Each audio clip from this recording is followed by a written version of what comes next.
Hollow Knight was one of the first PC games I ever played, and I fell in love instantly, and I've been waiting for Silksong.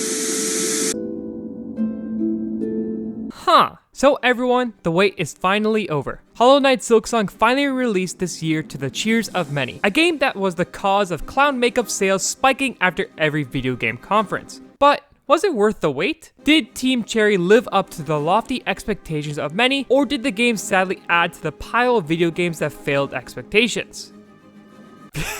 Okay, I can't even joke about it. This game is phenomenal, and I could say with confidence that it surpassed those expectations in my opinion. It is without a shadow of a doubt the proper successor and evolution to Hollow Knight, and I had a blast playing the game. So this video will cover my experience and why you need to play it as well. From the expectations I had that put me in the right mindset, to the top tier gameplay that I still can't comprehend, and the immersive world and its features I lost countless hours in. But let's be honest, I could probably say this game is worse than Gollum, and you will play Silksong.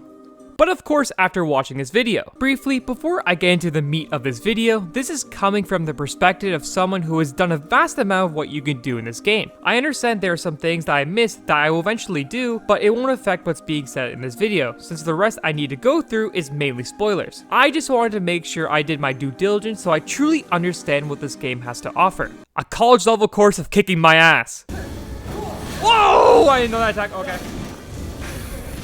Oh my god! However, we start this review with something you experience before you even boot up the game, and that is expectations. This game is the long-awaited sequel to the critically acclaimed indie darling Hollow Knight, which I'm going to stop myself right there because this game is $20! In a landscape of console and game price increases, Team Jerry just drops a big middle finger to everyone else. That right there is confidence, and honestly that is a steal for what this game has to offer. But the game also has one of the more unique sagas in terms of releases. The game was announced in 2019, which the 6-year wait obviously increases anticipation and hype. The development was shrouded in mystery during the 6-year wait of will it release or will it not release, and when it was finally confirmed, everyone proceeded to lose their mind. And finally, it is a sequel to Hollow Knight, so with how well the game was received, expectations rise for the sequel. But why am I telling you this? Well, this makes Silksong probably the most hyped indie game release of all time. Even though many people, myself included, felt really good about how well the game will turn out, there are two sides of every coin, and there is rightfully a lot of skepticism. However, if there is a studio that deserves any benefit of the doubt, it's Team Cherry. And no, I'm not sponsored by them in any way. I mean, have you seen my subscriber count? Back on topic, this team put their heart and soul into this game, and more importantly, gave their employees time to run rampant with creativity. Unfortunately, more than ever, there are stories of development hell, and Team Cherry are a prime example of doing it the right way. On top of that, there are no review copies with an affordable price, making the fans that truly waited the 6-year time experience it first, not reviewers. So I would say screw all the lofty expectations and try something new. This game is a perfect segue to one of the best genres in gaming in my opinion, and it's $20! But I think you've waited long enough. Let's talk about gameplay.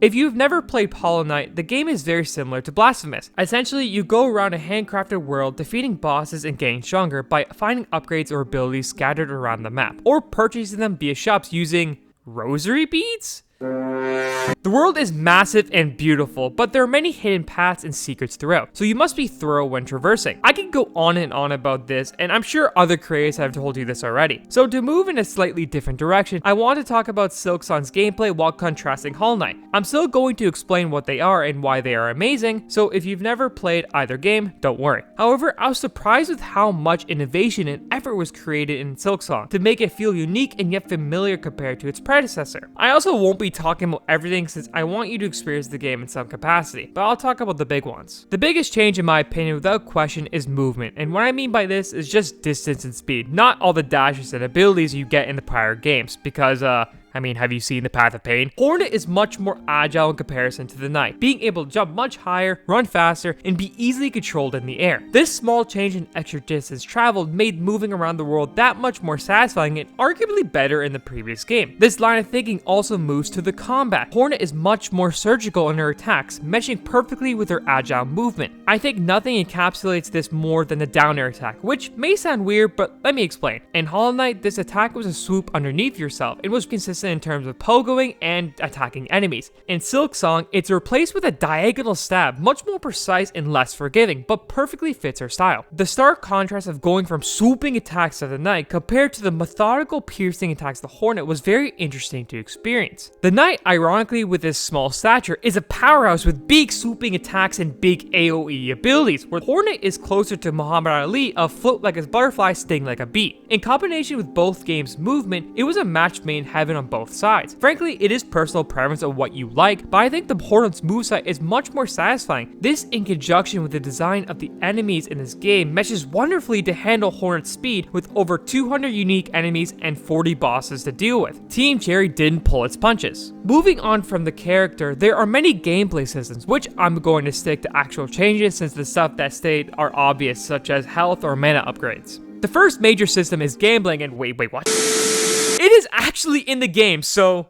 Game of the Year! The actual first major system changes are crests, which are essentially classes. You know how I talked about how agile Hornet was? Well, that was because you start with the Hunter crest, which is meant to be more precise. Switch that with the Beast crest and your moveset completely changes to be more animalistic. Your attacks are claw swipes and your bind/heal is going into a bloodlust, healing off your enemies, which is definitely something. Each one of them feels very unique and satisfying to use, so there's likely one that fits your playstyle. The next big change are tools, which act like charms from Hollow Knight. However, unlike charms, there are no costs, and there are 3 types, each with their own slot. The right category is reserved for traps, a new attack that gives a range ability at the cost of shell shards, which are picked up from enemies, ranging from spike traps to daggers. The blue category alters parts of your character's attributes like health or silk, and the yellows mainly towards utility or navigation, letting you carry more shards or seeing yourself on the map. Finally, there are side quests in this game called wishes to fit with the story. These give you rewards for gathering items, finding people, or killing enemies, and it's just a nice simple addition for this game. Overall, in my opinion, I would say that Silksong's gameplay is on par and in some cases better than the original. For the attack structure of this game, it seems the focus this time around is reflecting the elegance of Hornet, with being more agile and very unique attacks. On the system side, it increased the amount of choice you have with regards to your character and how you achieve them, but also gave you more trade-offs to counteract them compared to its predecessor. I think the movement is the clear improvement here, but it all meshes wonderfully, and that's all you can really ask for. Finally, the best for last in my opinion, and that is the world. Whenever I divide a section up in the video, I usually focus on one aspect of that specific part. In this case, it would be one aspect of the world. But I had such an amazing time with this game that I'm going to cheat and give the developers their flowers because there's just so much I love. Starting with the graphics, I mean, just come on, look at your screen. Each area is just beautiful to look at with vibrant colors, interactive environments, and just wicked imagery. The physical design is also great with massive open spaces to deal with the Hornet's agile movement that all connect wonderfully, and my god, the secrets, there are so many. I think we all knew that the locations would be amazing, and this extends to the music. Just banger after banger after banger. I wish the bosses weren't hostile, so I would just vibe to the music. Don't get me started on the NPCs as well. I mean,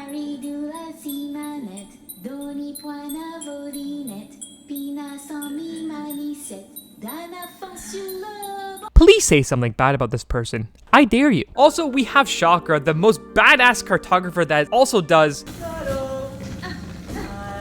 well, that. Honestly, I forgot how much I enjoyed hearing NPCs before entering their rooms from the first game, and it was great to see it come back. There are many more NPCs to talk to, each with their own charm. And on the topic of talking, I love how the Hornet speaks, which is something I think these style of games lack. The protagonist usually has a generic title like the Penitent One, the Tarnished, the Chosen Undead, and I guess in this series, the Knight. But they always have a good backstory that fits the world. However, even though these people have some sort of prophecy that made them the one we play, a simple inclusion of dialogue adds miles more personality to the Hornet, which giving us more about the character that we likely wouldn't have known. It also greatly helps with the story, which I'm not going to talk about since spoilers, but I will say that this alongside the better quest system made it much better to digest and understand compared to Hollow Knight. And wow, I think I covered the rest of the game in a minute or two. Like I said before, the topics within this section I don't think many people were worried about due to the development time, and I would say it even surpassed my expectations. But I'm getting this weird nagging feeling like I'm missing something. No, what am I doing? I did it again. I'm done. Honestly, that's what it was. I haven't talked about the difficulty of the overall game, which I guess would be technically in the gameplay section, but hey, it's my video. I think this is absolutely the biggest criticism I've seen for the game so far, mainly due to the red ball cushion things, which of course are super easy. These things are pissing.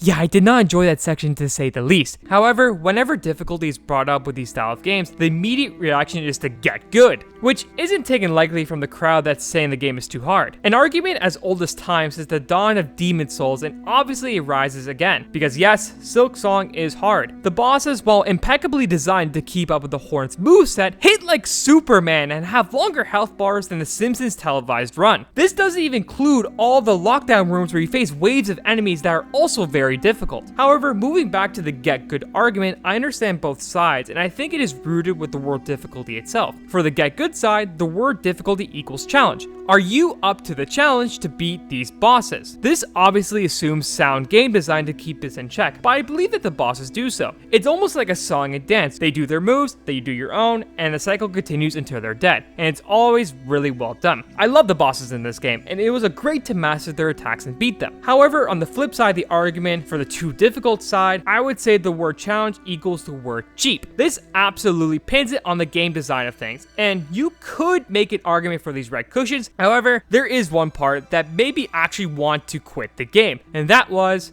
the High Halls lockdown section. By far the most infuriating section in my playthrough. To put it into perspective, for every boss that I dealt with, I never had to attempt it more than 5 to 6 times.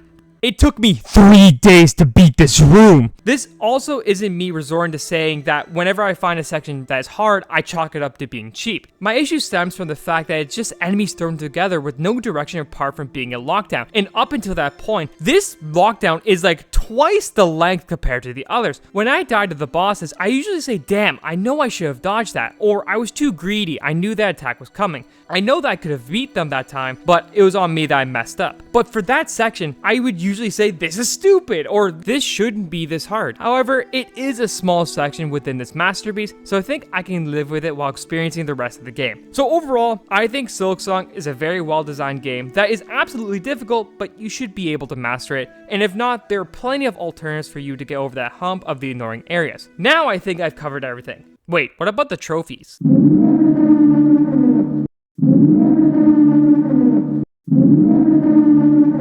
Yeah, screw that. You will play Silksong.